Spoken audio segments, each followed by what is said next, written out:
বর্তমানে আমাদের অধিকারের মূল্য কত জানেন? মাত্র 5 জিবি ইন্টারনেট।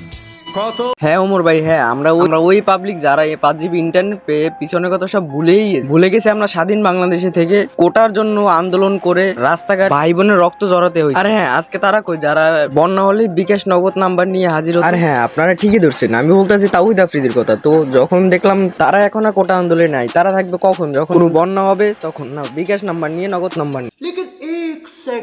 এই বোকাচোদাদের ভিডিও দেখেই আমরা উৎসাহ পাই এবং লাইক কমেন্ট শেয়ার করে তাদেরকে উৎসাহ করি। দিন শেষে আবার এরাই ভুলে যায় যে আমাদের ভিডিও না দেখলে অডিয়েন্স আমাদের ভিক্ষা করতে হবে। কোটা আন্দোলনে যায় ওমর অন ফায়ার আরো অনেক ইউটিউব। আর হ্যাঁ, আমরা বাংলাদেশের মানুষ এতই বোকাচোদা যে 5 জিবি ইন্টারনেট পেয়ে সবকিছু ভুলে গেছি।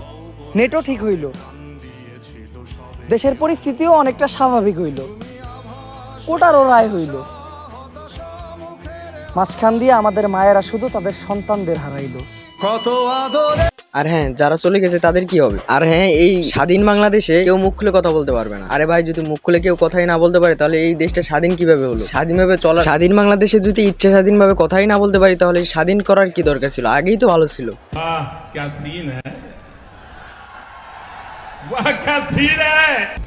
বাংলাদেশের বর্তমান পরিস্থিতি দেখে একটা রিকশাওয়ালা বলতেছিল, আমি গর্বিত যে আমি অশিক্ষিত। এটাই বাংলাদেশ এখন লেখাপড়া করে কি করব? তার চেয়ে ভালো হবে যারা শহরে আছে তারা গ্রামে যাও আর গিয়ে খেত খামারে কাজ করো, পুরো জীবনটা চিল করো।